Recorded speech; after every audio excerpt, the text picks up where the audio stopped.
Mr. President, respected High Commissioner, Excellencies, ladies and gentlemen, it is my distinct privilege to address the United Nations Human Rights Council and to express my nation's active support for its work. At the onset of my remarks, I wish to underline that we're deeply concerned about the latest developments in the Middle East. We condemn the use of force against the unarmed civilians and call for the immediate cessation of such actions. We support all UN efforts in addressing these crises. This Council has become a central meeting ground for UN member states to articulate their respective positions on human rights in this turbulent era. We must work together on preserving and furthering its achievements. At the same time, we must continue redressing its shortcomings whilst remaining attentive to various sensitivities, which are often involved. In the times ahead, the Council's credibility will undoubtedly rest on our skill to harmonize a global diversity of views, as well as experiences. This will make us stronger as the world's community and enhance our capacity to promote the peaceful resolution of disputes and the reconciliation of peoples. Excellencies, the Republic of Serbia has taken many concrete steps to further these goals in the Western Balkans. In the last few years, great strides have been made in completing the process of regional reconciliation. Serbian President Boris Tadic has led by example, working hard to improve our bilateral relations with Croatia, despite profound differences in our respective assessments of the 91-95 conflict. In this light, we hope for progress in key outstanding issues such as the return of expelled Serbs, missing persons, property restitution, tenancy and pension rights. The President's efforts were also instrumental in ensuring that our National Assembly passed a historic declaration on Srebrenica this past March. The hate crime was unequivocally condemned, while condolences and apologies were extended. This act of Parliament was unprecedented, not only for the Western Balkans, but for all the Europe, a continent whose long and bloody history has recorded many events requiring contrition. Lastly, the Republic of Serbia will continue its full cooperation with the International Criminal Tribunal for the former Yugoslavia. We will stay the course until this process is brought to its successful conclusion. Excellencies, allow me to draw your attention to our human and minority rights protection record. I would like to highlight in particular the fact that Serbia has now established 19 national minority councils, which were directly elected in 2010. These are not merely consultative in nature. When it comes to affairs related to the preservation of identity, they are endowed with executive powers as well. I also wish to underscore our efforts to promote the inclusion and empowerment of Roma, one of the most vulnerable groups in Europe. At their heart is an increased emphasis on human rights education, targeting classroom students and older generations alike. I'm proud of the fact that we will very soon accomplish our goal of fully harmonizing our national legislative framework with existing human rights conventions, protocols and covenants, especially those that fall within the jurisdiction of the UN human rights bodies. A few months ago, for instance, Serbia acceded to the Paris commitments related to children associated with armed forces and armed groups. In late February, we presented our initial report on the implementation of the International Convention on the Elimination of All Forms of Racial Discrimination to the Committee on the Elimination of Racial Discrimination. And in a few weeks, we shall present to the General Assembly our second and third national reports on the implementation of the UN Covenant on Political and Civil Rights. Excellency, Serbia is a country of tolerance, in which close to 30 ethnic and religious communities live harmoniously together, not just side by side. Guided by political consensus that guards against assimilation, we're a place of integration, where everyone's identity and culture, his or her human and minority rights, are not only protected by stringent laws and regulations, but also fully respected in practice.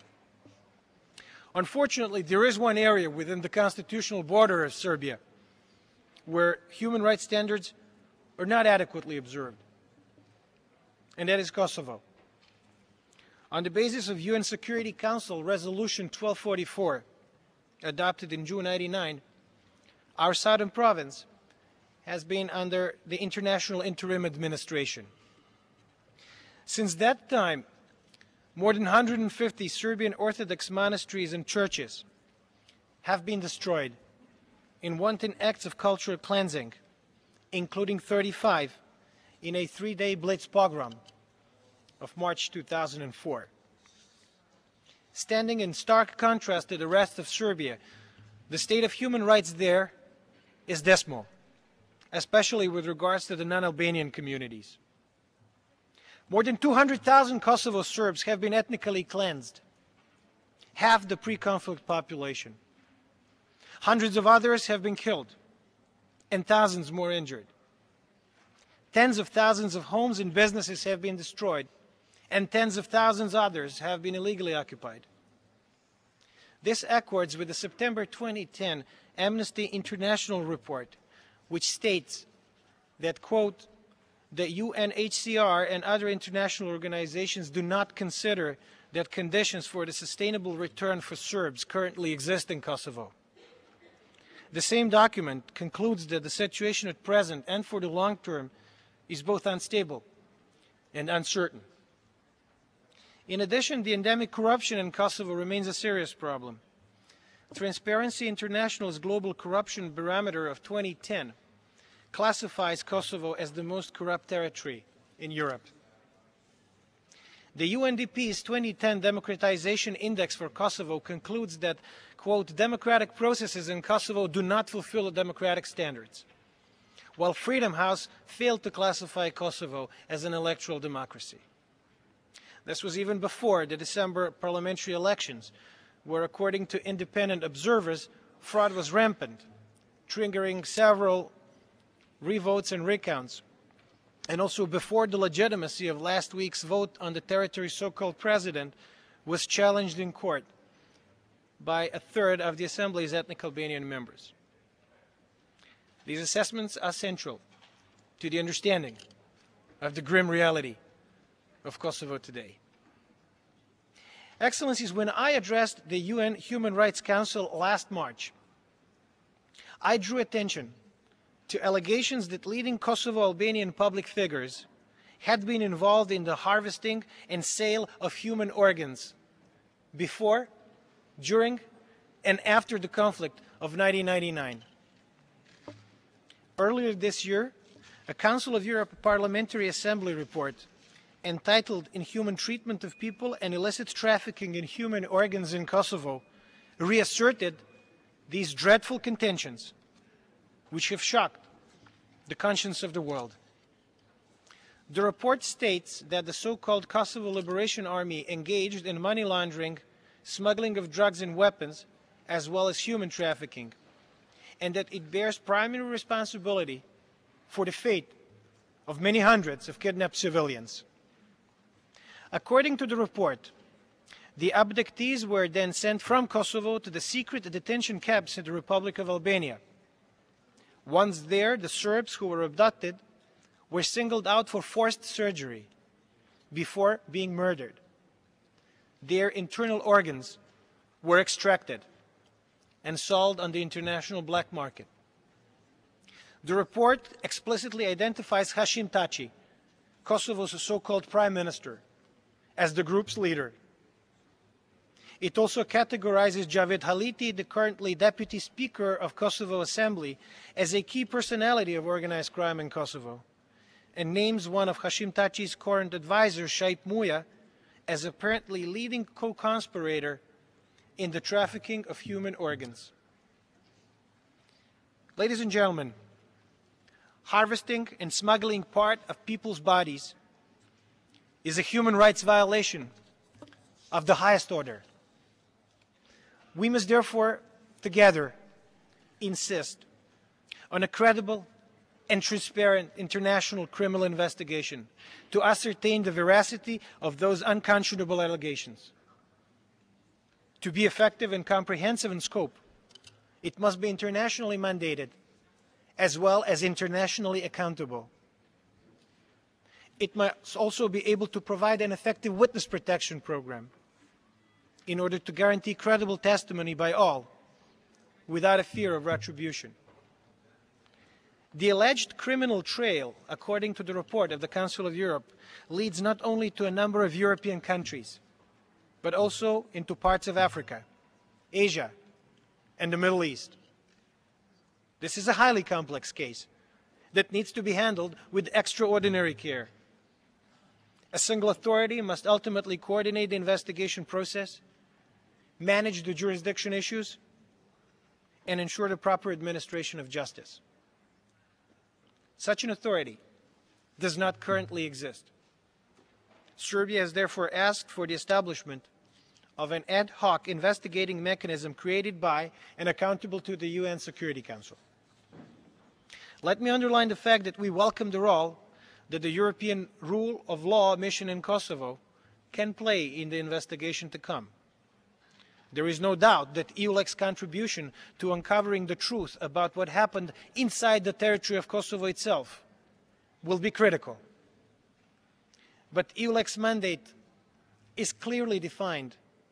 It can only operate within Kosovo and nowhere else. In addition, EULEX does not have the means to oblige various UN member states to fully cooperate with it, meaning that some of the alleged participants in this criminal conspiracy could remain beyond the reach of the instruments of justice. Should this be allowed to happen, an incredible opportunity to put an end to the perception of impunity for the alleged perpetrators of these terrible acts will have been deliberately squandered. Excellencies, inhibiting multiple standards in the protection of human rights must be a fundamental goal of this Council. We urge the Special Rapporteur on extrajudicial summary or arbitrary executions, together with the Special Rapporteur on torture and other cruel, inhuman, and degrading treatment or punishment, to devote particular attention to this case. At the end of my remarks, I wish to emphasize that the requirement to uncover the truth about these serious allegations, whichever side the actors belong to, and irrespective of their ethnicity or function, must neither be politicized nor linked to diplomatic disagreements over Kosovo. An international criminal investigation conducted under the auspices of the Security Council must ultimately be put in the service of protecting human rights, in accordance with the principles of universality, impartiality, objectivity, and unselectivity. Maintaining a coherent approach on the issue is not only an international obligation, it should also be clearly understood as our collective moral imperative to the victims and their families, of course, but also more broadly as a critical part of the common effort to consolidate peace and stability in the Balkans. The Council of Europe Parliamentary Assembly draws our attention to the disturbing fact that, quote, international actors chose to turn a blind eye to the war crimes of the Kosovo Liberation Army, placing a premium instead on achieving some degree of short stability, concluding that certain crimes committed by the members of the KLA, including some top KLA leaders, were effectively concealed and have remained unpunished. End of quote. Ladies and gentlemen, such words must not be lightly dismissed. I therefore appeal to all who wish to ensure that the readiness of humanity to address these horrors is never again brought into question to support Serbia's call for a truly comprehensive investigation into these allegations. Thank you very much for your attention.